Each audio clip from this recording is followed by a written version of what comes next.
the parsha of Nedarim, in Parshas Matos. So it starts off by saying Zer Davar Shetziva Hashem. Zer Davar, and then the next part pasuk talks about Ishki Dor Neder. Somebody takes a neder, Lo Yachel Dvaro. You can't violate the neder, from which we learn about Lachayim Mochlin Lo, but others can nullify the neder, meaning a Chachamim. The Bezdin can nullify the neder, so that's Hatorah. And then we have the whole parsha about how a husband can nullify Mafer Yafer Osa Isha B'Yom Shamo, how a husband can annul a neder of his wife through Hafara. So from the Zeh Davar, we derive that as far as the Chacham or Bezdin is concerned, that they can only do Hatara. About a no, it has to be a Lashon and Mutalach, but for a husband, Zeh Davar, it can only be Hafer Yafer, it can only be a Lashon Mufalach. But they can't, it can only be an annulment, but not a hatara, not a nullification. So that's what we have so far. Fine. So now we're about 1, 2, 3, 4, 5 lines down. The middle of the line, it says Namar Khan. So now we're going to have a Gzeira Shava that we're noting from the wording of Zeh Davar. Namar Khan, it says over here, thank you, Zeh Davar. Lazer Davar Shetziva Hashem, that's in Parshas Matos. But then in the Parsha Shchutei Chutz, the Ne'emar Lahalan, where the Torah says you're not allowed to shecht a korban outside of, let's say, the Beis Hamikdash, a Mishkan area. Lazer Davar Shetziva Hashem Leimor, so it says Zer Davar there as well. Zer Davar Shchutei Chutz. So the Gemara assumes that there's a Gzeira Shava. We have a Masorah, that there's a Gzeira Shava over here. We see, at least according to Beis Hillel. So Ma B'Shchutei Achutz, Aaron Uvana V'Chol Yisrael. Just like over there, it says that it's talking about Aaron Uvana Zaber El Aaron Ve'el Banav Ve'el Kol Bnei Yisrael. All the people are equated with each other. Our Parshas Nedarim, everybody's equated with each other. Aaron Uvana V'Chol Yisrael, meaning that anybody can be matir and neder, just like Aaron Uvana V'Chol Yisrael. Makan Roshei Hamatos, but just like with respect to Nedarim, it says Vaydaber Moshe Roshei Hamatos, indicating that there's a role for the leaders, for Chacham to play. Aklahalan Roshei Hamatos. So too, with respect to Shchutei Chutz, there's a role for the Roshei Hamatos to play. And we have to figure out what this all means. So there's a girsa issue over here. There's some missing words. So before the Parshas Nedarim, you have to say Aaron Uvanav V'Chol Yisrael L'may Hilchasa. Why does it say Aaron Uvanav? What does it come to teach me with respect to Parshas Nedarim? That I'm going to superimpose those words, that concept of Aaron Uvanav V'Chol Yisrael upon Nedarim. So for what purpose? The Hilchasa. So Amar Vacha Bar Yaakov, to teach me, just like everybody is equated. Amar Vacha Bar Yaakov, so too here by Nedarim, everyone's equated. Lahakshir Shlosha Hadyotos. So regular people. Presumably, it means you need a bezdin of 3, but regular people, as long as you get 3 regular people together, they could be matir a neder, they can nullify a neder. Rashi has a pshat that the idea is that this gives us a total of the parish that we have on the side over here. That's in the place of Rashi. Gives us this idea. That Aaron is 1, Ubanav is another one, V'Chol Yisrael is a 3rd, and that's how you get 3. The other Meforshim, Ran and the others don't go for that. They just say, this teaches me that any regular person can be matir once you have regular people, so it stands to reason you need 3. V'ha Roshei Hamatos Kesiv, but doesn't it say Roshei Hamatos?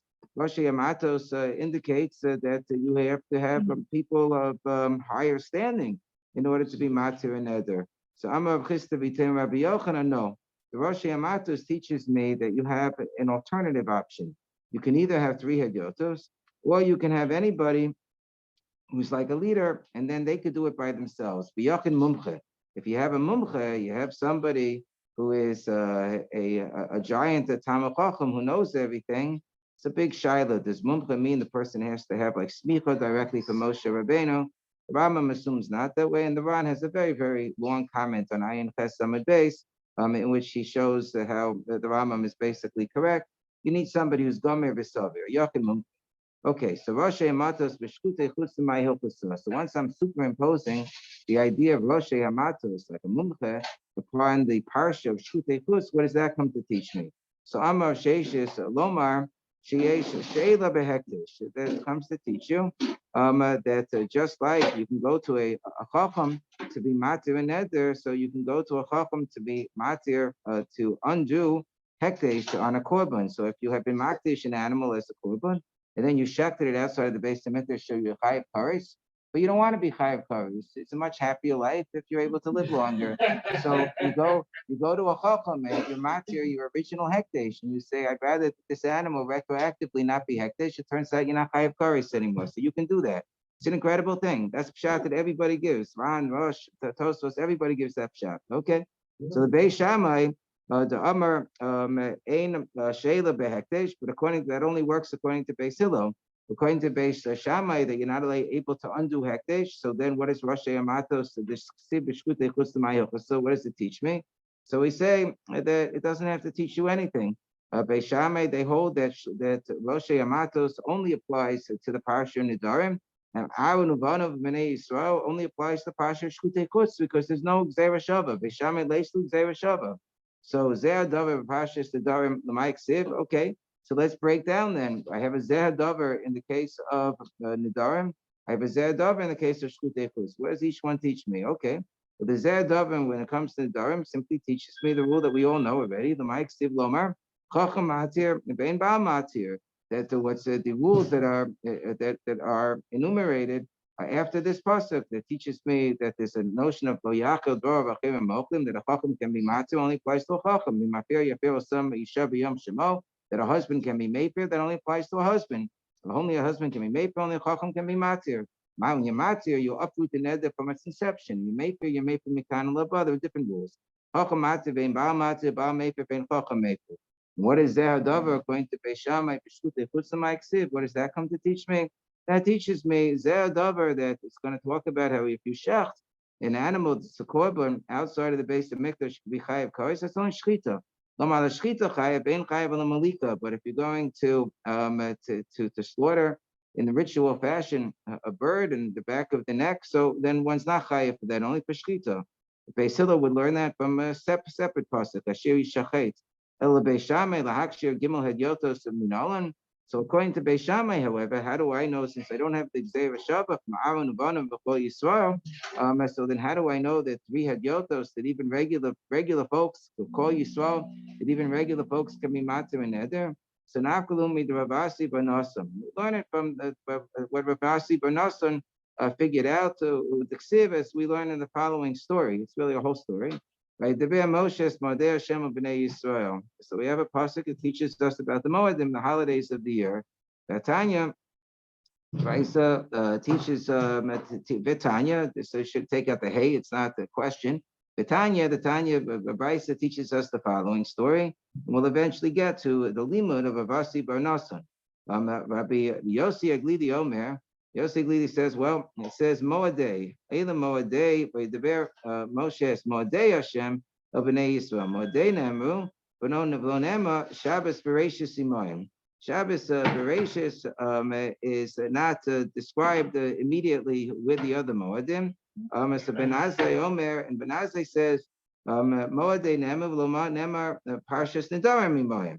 When it says Moadei, it doesn't include Parshas Nedarim together with the Moados, even though they're there. So it doesn't include Parshas the Parsha of Nedarim together with the Moadim. We'll have to figure out. So what's the significance of the fact that it's not listed together? So Rabasi Banasan says that Kashalei Hamasnisa, he had a hard time deciphering what's going on over here. So Aslan Nahardo, the coming to Sheshis, so he went to Nahardo because he figured that he's going to ask Rav Sheshis to help him with the pshat over here. Lo Ashkache, he didn't find him in Nahardo. Did he give up? No. He didn't give up. You don't find your Rebbe one place, you track him down. You have to hunt him down. Asa Basre, the Mechusa. So he hunted him down to Mechusa, and he said, "You think you're going? You can you can run, but you can't hide." So Amalei, Moadei, Hashem, Nemru, below Nemru, Shabbasi, Bereshis Simai, and he said, "Okay, so here's what the Tana said. It says Moadei Hashem, by the Moshe, Moadei Hashem, and Shabbos Bereshis is not included, but it's not true. It's not true. If you find that you look in Parshas Emor, it talks about all of the Moedim, but it also talks about Shabbos. Vaksiv Shabbos Imoim. Besu, and then with the other part of the Brisa had said Moedei Hashem Nemu Lo Nemu Parshas Nedarim Imoim. It's also not true because you have all of the Moedim, the Moedei Hashem described towards the end of Parshas Pinchas. And right after Parshas Pinchas, you come back Shabbos Mincha and you read, the beginning of Parshas Matos, and lo and behold, there's the Parsha of Nedarim. So it's juxtaposed. It's right next to the Parsha Moedim. So what do you mean it's not Imayim? Misitra Ksiva. It's written right next to it on the side. So Amalei. So Sheshis explained. No.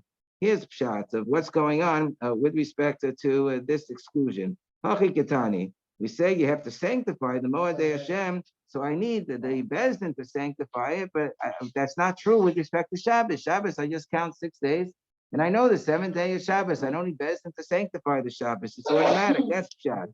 Okay, Moedei Hashem. Tzrichim, we're now in Ayin Ches on the base. If we turn the page, Moedei Hashem, Tzrichim, Kiddush Bezdin, and Shabbos Bereshis ain't Tzricha Kiddush Bezdin.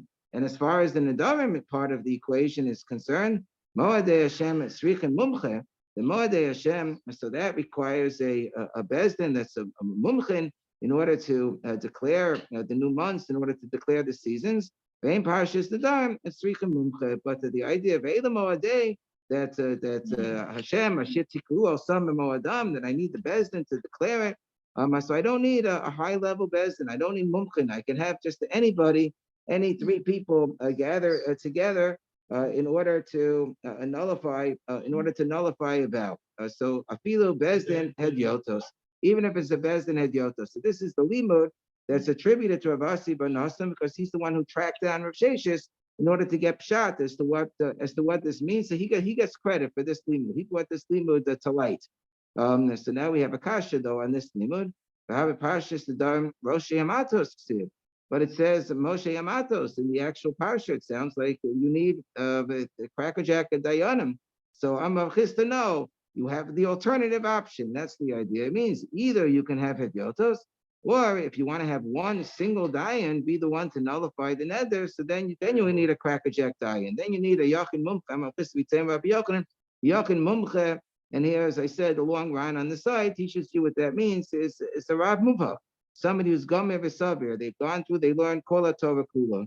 So we have so Rav Nachman says in one place, Kigon Ana.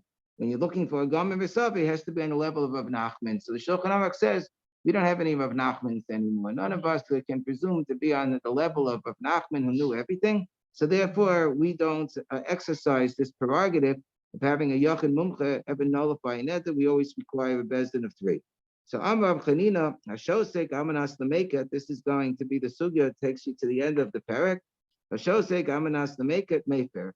Afilu Mikan Yud Yomim. So Rabbi Chanina is going to say something which we don't paskin like. We're going to repudiate his view, but his view is that if the husband hears the neder of his wife and he wants to torment her, because why not? What's the point of being married if you can't torment your spouse every now and then?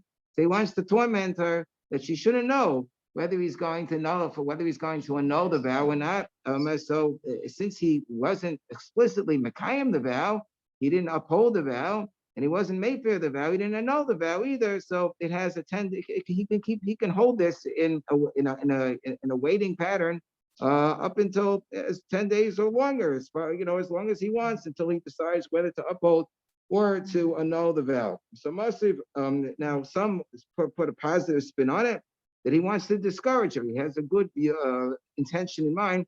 He wants to make her feel bad about this so that he'll discourage her from taking vows in the future. He wants to get her to break her addiction. It's like a husband is helping his wife, keep her diet, Good luck with that. So here he is. He's trying very hard to, help his wife stay away from making the dar. But it doesn't work according to others, and we'll see it doesn't work. So Masir Rava, so Rava asks, that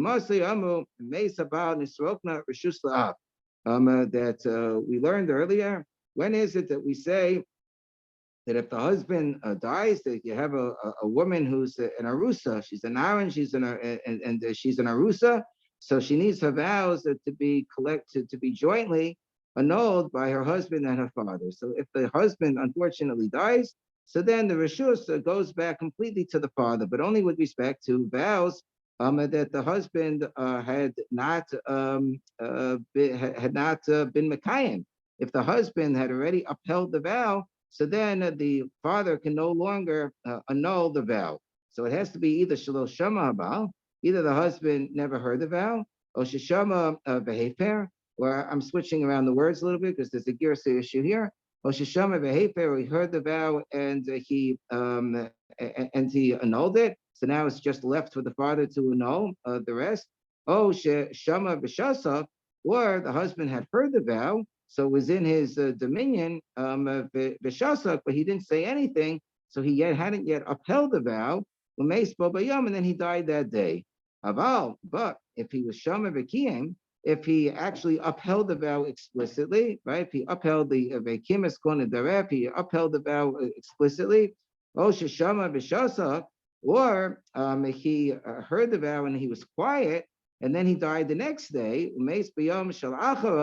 so then the mere fact that he knew about the vow and he was quiet and he didn't annul the vow. So once the day passes, it's considered constructively as if he upheld the vow, as if that's considered to be an automatic kiyum. So if it's already the next day, so it's considered like the vow was already upheld, and it doesn't go back to the father's domain to be able to annul that vow because that vow has already been upheld. So therefore, if the husband died the next day, it's too late. The vow was upheld by him. So the father can no longer annul that vow. So my love, so when we say that a vow can no longer be annulled, that it's considered to have been automatically upheld, are we not talking about this type of case that Rabbi Chanina was talking about? My love, B'shosek Amanas Lameka, is it not speaking about even when he was quiet, the husband was quiet because he wanted to torment his wife, but it doesn't matter that once the day was over, it was considered to be upheld. He can no longer annul it. So we say, no, but lo, b'shosek amanas l'kayim. He was quiet because he wanted to uphold the vow. So we say, no, but we already have that case. We said, shama v'kiyim. Yihachi hainu o shama v'kiyim. That wouldn't be the Shama V'shasa case, that would be the Shama V'kiyim case, because the person can uphold a vow of his wife even in his heart. Even if he just has the intention to uphold the vow, it's considered to be automatically upheld, that he can no longer go back and annul it after he has in his mind and his heart that he wants to uphold the vow. Ela B'shosek Stam. So he said, well, there's another possibility. It could be an intermediate case. It wasn't that the husband had in mind when he heard the vow, he's going to uphold it. And it's not that he had in mind that he wanted to torment his wife. He just had in mind nothing. He was just, spaced out like most husbands. That he heard the vow, and and he's thinking about sports or his work or whatever. The show's sake stuff. So that's a case where we say that it's considered to be automatically upheld afterwards. But if he really wanted to torment his wife and have it linger on, then he could really do so. So therefore, we don't have a proof either way from this case. So Masiv al Chisda, so Chisda asked the Kasha from the following, said that we have a brisa that tells us the Chomer b'Hakem b'Hafer and b'Hekem. There are certain chumras that relate to Hakama upholding a vow, that don't relate to annulling a vow. And there are certain chumras that relate to annulling a vow that don't relate to upholding a vow. So Chomer, what's the Chomer?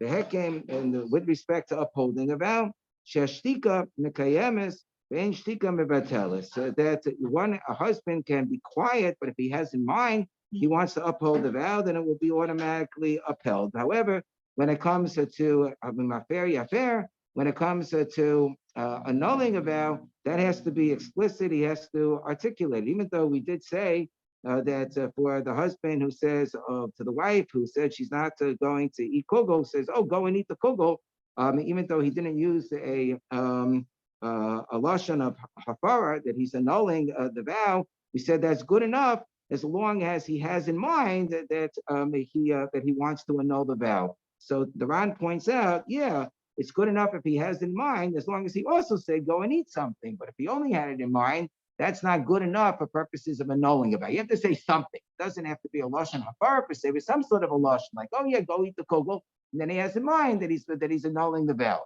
But if he has to, Alpi Parshas, he has to say that's a Chakira of Rabbi Akiva Eiger regarding Shmuel, says that it applied to Hafara. I don't know. Maybe the same Chakira Rabbi Akiva Eiger has with respect to whether you can write a Shmuel, and it applies to whether you can write a Hafara. It's an interesting question. I don't know the answer, but maybe it's the same Chakira. Maybe not. Maybe yes. So that's a Chumah. Kiyem Belibo Kiyem. If a Hafer Belibo ain't a Muffer. When it comes to a person wanting to be Mekayim, a neder in his heart, so he's able to do so. However, Hafer Belibo, a hafara, an annulment of the vow has to come out of the person's mouth. Kiyem ein yochol lahafer. If the person was Mekayim, the husband upheld the vow, so then he can no longer annul the vow. It's finished. That's it. Once he upholds it, it can no longer be annulled. Hafer ein yachol l'kayim, and once he annuls the vow, he can no longer uphold the vow. It's finished. This is just a different halacha. This is not a chomer of one to the other. This is just a different halacha. So what's the proof that we're trying to bring from this case? The Balchis is bringing a kasha. He says, "Ketani shashtika mekayemes," that once a person is quiet, so that means as follows. So if the person was quiet the entire day of the Shmiya, that he heard the vow and he was quiet the entire day, so even though he didn't say explicitly, "I'm upholding the vow," that is going to serve to uphold the vow. Even though a hafara has to be articulated by a kiyum, either he can uphold it immediately by having in mind to uphold it, or if he says nothing, so then once the day is over, so then it will automatically be considered to be upheld. So would that not apply also to the case where the person, the husband, was quiet because he wanted to torment his wife? Nonetheless, once the day is over, once the bell rings that it's the end of the day, so the vow is considered to be automatically upheld. So say no. That would only be lo b'shosek amanas l'kayim. That's only when he was quiet because he wanted to be mekayim the vow. So say no, but I already have that case. I don't kiyem belibo kiyem. Ella, rather, you could come up with another answer that maybe we're talking about an intermediate case, the same answer we gave to the previous kasha.